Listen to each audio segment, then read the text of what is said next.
Hello दोस्तों, आज मैं आप सभी को जो है क्लास 12 एनसीईआरटी मैथ चैप्टर 4 का प्रश्नावली 4.2 के जो है क्वेश्चन नंबर 7 बताने वाली हूं। तो आप सभी से यही अनुरोध है कि इस वीडियो को फुल वॉच कीजिएगा, तभी आपको जो है क्वेश्चन नंबर 7 समझ में आने वाली है। क्योंकि ये क्वेश्चन जो है बहुत इंपॉर्टेंट क्वेश्चन है। ये एग्जाम में पूछे जाते हैं, कभी कभार 2 नंबरिए में पूछे जाते हैं और कभी कभार जो है दीर्घ उत्तरीय में भी पूछ लिया जाता है क्वेश्चन को। इस क्वेश्चन को आप ध्यान से देखिए और समझने का प्रयास कीजिएगा। अब मैं वीडियो को स्टार्ट करती हूँ।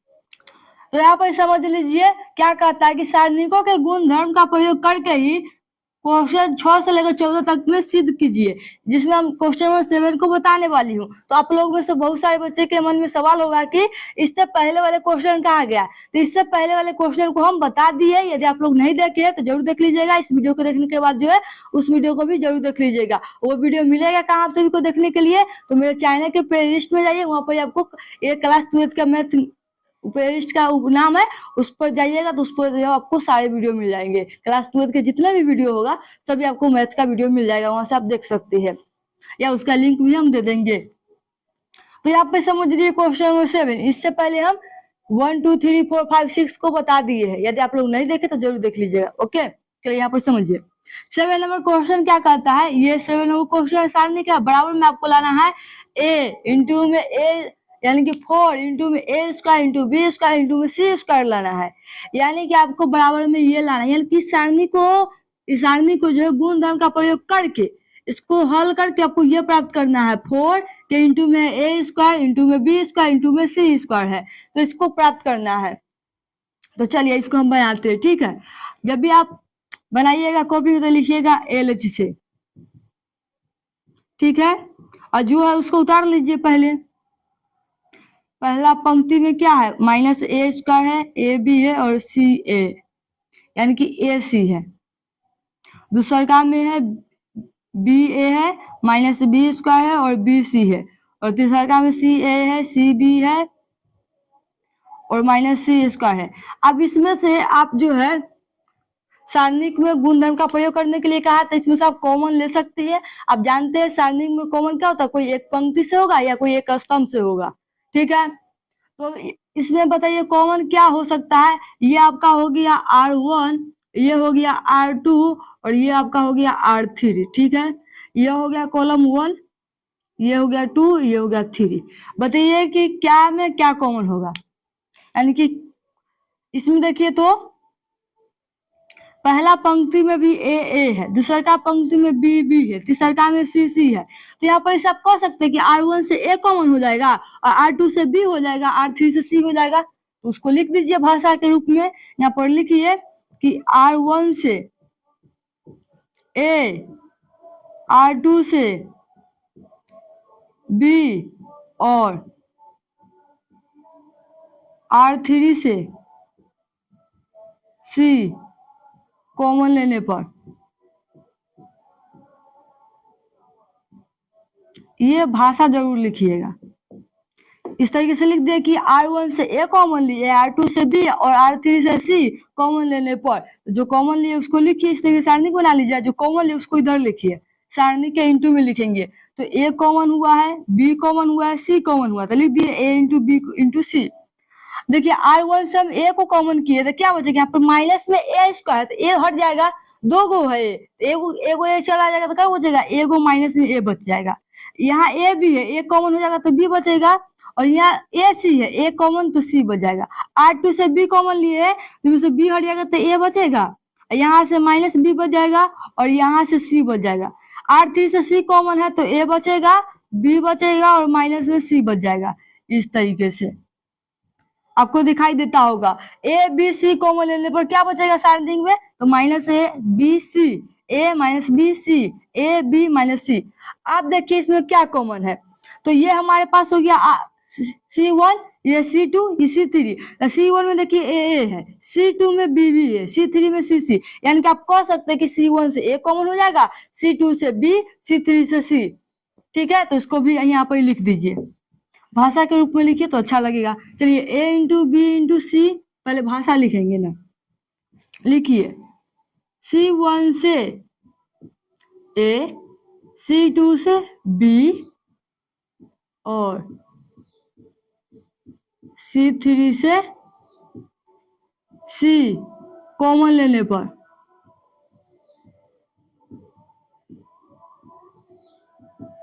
और जो इंटू में पहले से उसको लिखिए, पहले a इंटू बी इंटू सी और फिर इंटू में क्या हो जाएगा, आर C1 से a कॉमन, C2 से b common, C3 C common, इस तरीके से लिख देंगे। इस तरीके से आप सारणिक बना लीजिए। अब लिखिए, चलिए C1 से a कॉमन हो जाएगा तो क्या बचेगा, -1 बच जाएगा, 1 1। C2 से b कॉमन हो जाएगा तो क्या बचेगा, 1 बचेगा, -1 1। C3 से C कॉमन हो जाएगा तो क्या बचेगा, 1 1 -1। ये हो गया।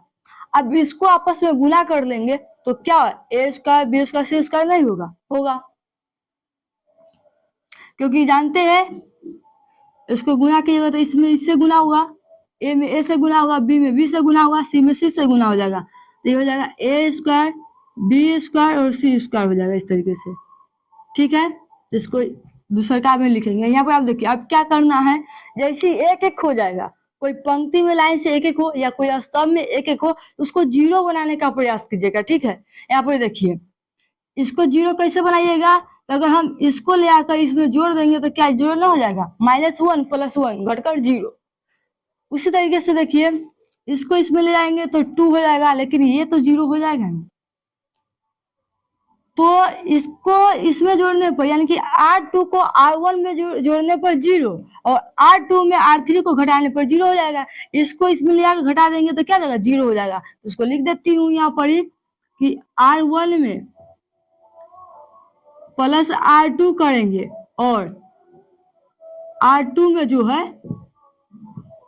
R2 में -R3 करेंगे। ठीक है, अब a b इंटू सी दोनों का आपस में गुना कर दीजिएगा तो ये हो जाएगा a square b square c square into, चलिए R1 में R2 को ले आकर जोड़ना है तो R1 -1 है, R2 1 जाकर जुट जाएगा तो 0 हो जाएगा, एक है और -1 जाकर जोड़ इसमें जोड़ेंगे तो भी क्या हो जाएगा, 0 हो जाएगा और एक एक जुट जाएगा तो 2 हो जाएगा। R2 में R3 को लेकर घटाइए, 1 पहले से 1 लाकर घटेगा तो 0 हो जाएगा, -1 है, -1 जाकर घटेगा तो -2 हो जाएगा, -1 है जाकर उसमें घटेगा तो +2 हो जाएगा। देखिए माइनस पहले से 1 था, अब -1 गया घटने तो माइनस से माइनस क्या हो जाएगा, प्लस हो जाएगा, यानी कि 1 एक एक कितना हो गया, 2 हो गया। R3 में कोई परिवर्तन है उसको लिख लीजिए वैसा ही। चलिए अभी यहाँ से आप विस्तार कर दीजिए, जिससे जो पंक्ति में ज्यादा संख्या 0 में हो, यानी कि कोई पंक्ति यानी कि जिस पंक्ति में संख्या 0 की संख्या ज्यादा हो उससे विस्तार कीजिएगा, या जो स्तंभ में 0 की संख्या अधिक हो उससे विस्तार कीजिएगा। तो इसमें देखिए कौन सा पंक्ति में 0 की संख्या अधिक है, तो आप इस पंक्ति में देख सकते हैं 0 की संख्या अधिक है, या ये स्तंभ में भी देखिए तो 0 की संख्या स्तंभ है, तो आप जो है R1 से भी विस्तार कर सकते हैं इसमें, या C1 से भी विस्तार कर सकते हैं। तो यहाँ पर हम लिखेंगे C1 से विस्तार कर रही होगी, C1 से विस्तार करने पर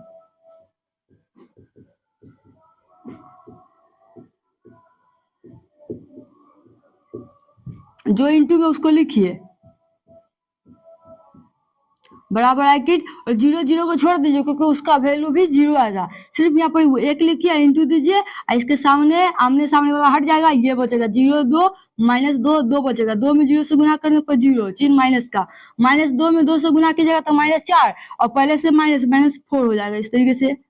चलिए 0 में 4 जोड़िएगा तो 4 आ जाएगा, 4 में 1 से गुना करने पर 4 और 4 यानी कि इसमें गुना कीजिएगा तो कितना आ जाएगा 4 a square into b square into c square बराबर क्या आया, RH आया कि नहीं आया, प्रूफ कर सकते हैं यहाँ से। तो इस तरीके से आप इसको इस तरह के क्वेश्चन को सिद्ध कर सकते हैं। तो बताइए यहाँ पे कमेंट में जरूर कि आप लोगों को ये क्वेश्चन समझ में आया कि नहीं। वीडियो अच्छे लगे हो तो वीडियो को लाइक कीजिए, शेयर कीजिए। यदि मेरे चैनल पर न्यू हो तो इस चैनल को साथ में सब्सक्राइब जरूर कर लीजिएगा। फिर मिलती हूँ